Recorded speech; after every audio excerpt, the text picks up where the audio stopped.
La marihuana, cannabis, es la droga ilegal de mayor consumo en México. Eh, es muy común entre los jóvenes y en el 2015 más de 11 millones de jóvenes de entre 18 y 25 años reportaron que habían consumido marihuana el año anterior.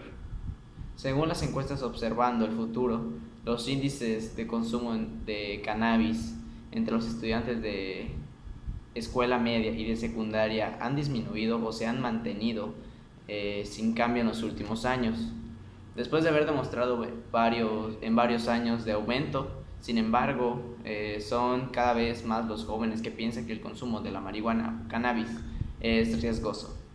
La legalización de la marihuana para usos médicos y para el consumo recreativo de personas adultas que está ocurriendo en una cantidad cada vez mayor de estados en el país puede tener cierta influencia en estas opiniones.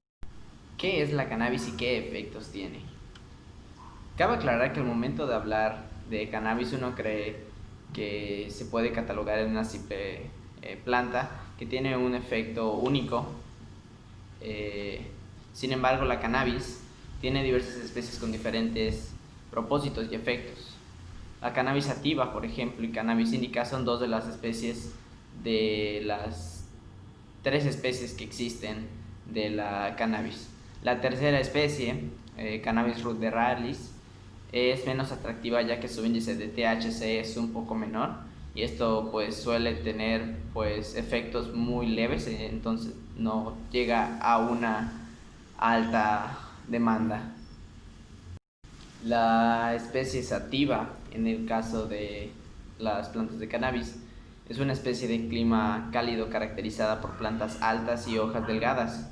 La planta tarda de 10 a 15 semanas en madurar y es conocida por su potencial cerebral, energético y vigorizante que es especialmente adecuado para el uso en el día a día.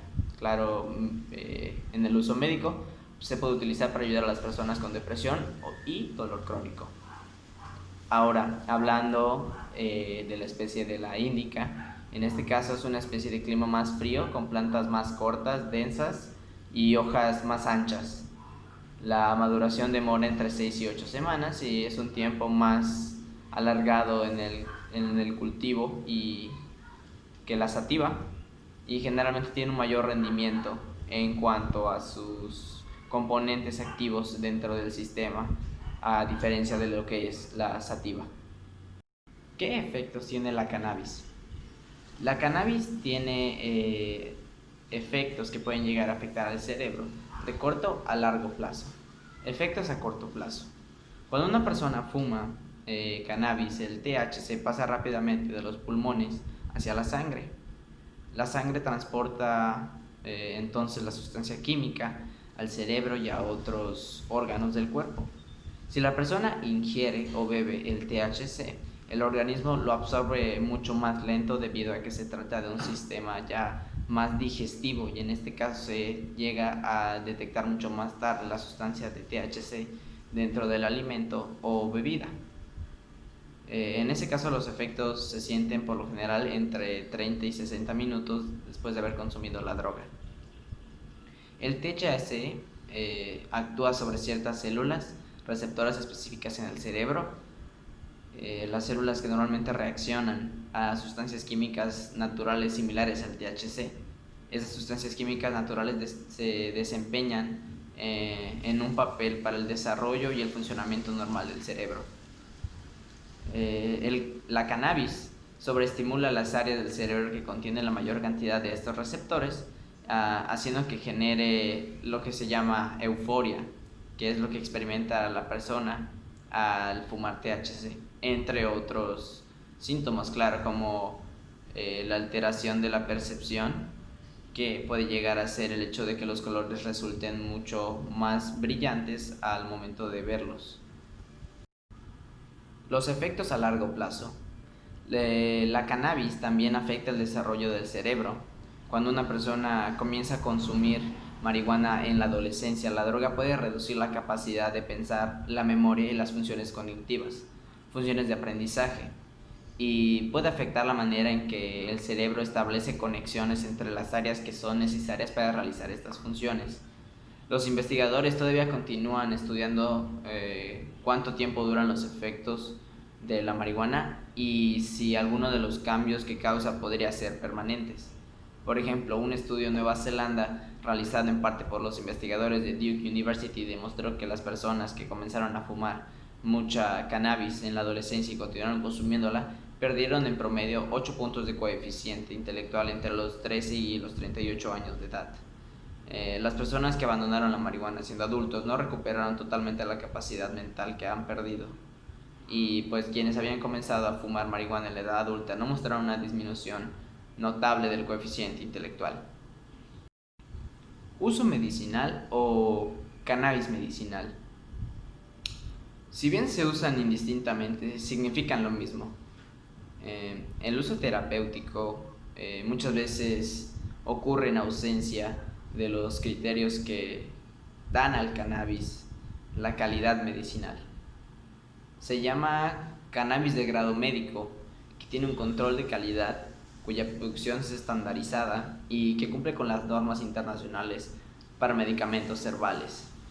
El uso medicinal de la cannabis se refiere sobre todo al fin que le damos y no a su calidad.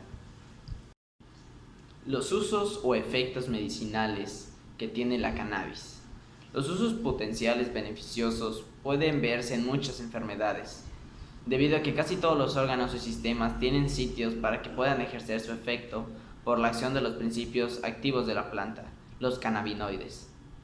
Conociendo los efectos beneficiosos del cannabis y los cannabinoides sobre la salud, se comprende el uso medicinal como un antiinflamatorio, un analgésico, protector y reparador de tejido nervioso, hasta anticonvulsionante. La cannabis en México.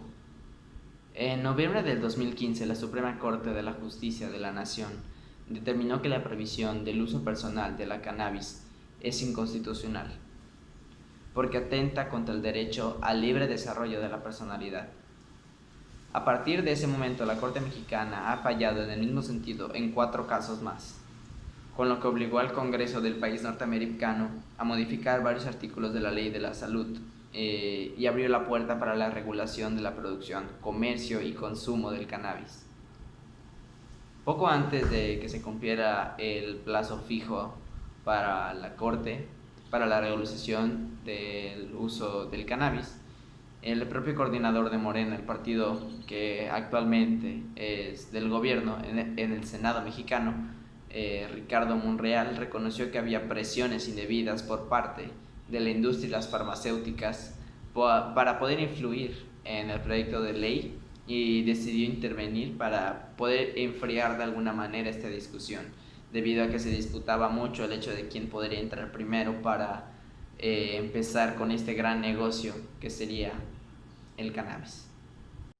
Según declaró Anthony Droghetti, director de Canopy Latam, filial canadiense de Canopy Growth, en medios locales mexicanos, dice que está en juego la participación en un mercado que estaría cerca de los $1,000 millones y que tiene el potencial de convertirse en el más grande del mundo para la marihuana medicinal y recreativa. La influencia del sector empresarial fue muy evidente en el documento que se presentó en el Senado, ya que pues parecía redactado por y para la misma industria. Por su parte, los empresarios tampoco parecen estar contentos con el proyecto de la ley actual, debido a que durante el Foro Internacional sobre Cannabis, celebrado en Ciudad de México, representantes de la industria pidieron eliminar algunas restricciones para la participación privada. Hacen un llamado para eliminar el tope del 20% de participación del capital extranjero en las licencias de comercialización, donde prácticamente se puede llegar a ver o notar cómo sobresale el país extranjero, en este caso Estados Unidos, intentando entrar a nuestro mercado como primer eslabón para dar pie a lo que vendría siendo todo este negocio de la cannabis. Por su parte, los empresarios quieren eliminar la cláusula que impide a una misma persona obtener licencias para diferentes fases de la producción de cannabis.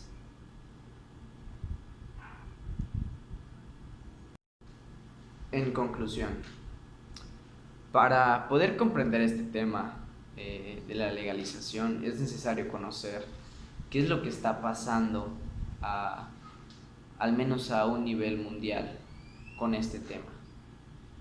El presente análisis que aborda el tema de la legalización en México se presenta desde un panorama global en su situación actual, por la ola general que han tenido en otros países del mundo, así como bien se ha visto primero influido, como lo hemos podido ver en Canadá, uno de los grandes países que ha podido dar un gran paso, al menos en lo que viene siendo este proyecto de la legalización de la marihuana alrededor del mundo. Sin duda alguna, el futuro de la cannabis en México podría pintarse como un panorama muy amplio en oportunidades de desarrollo, al menos en cuanto a comercialización y cultivo. Sin embargo, no quita que no es más que una oportunidad más para beneficiar al gobierno y grandes empresas dispuestas a pagar grandes cantidades de dinero para entrar en este negocio. Definitivamente se trata de una oportunidad que se perdió porque el espíritu de la legalización era que se le iba a dar cabida a todos estos pequeños cultivadores que vienen de la ilegalidad para poder contribuir a lo que viene siendo un mercado legal, un mercado mexicano, y eso no se ha materializado de ninguna manera. Pero es aquí donde se presenta el mayor problema que enfrenta la cannabis, y es que existe una doble política frente al cannabis. Por una parte, se implementa una política reguladora para el cannabis medicinal, y por otra se combate la producción y la comercialización ilegal de su uso recreativo. Esto es lo que pasa en México con respecto al cannabis, y definitivamente podría ser un muy buen y gran panorama para desarrollar oportunidades tanto de trabajo como oportunidades de desarrollo económico para México. Eso es todo.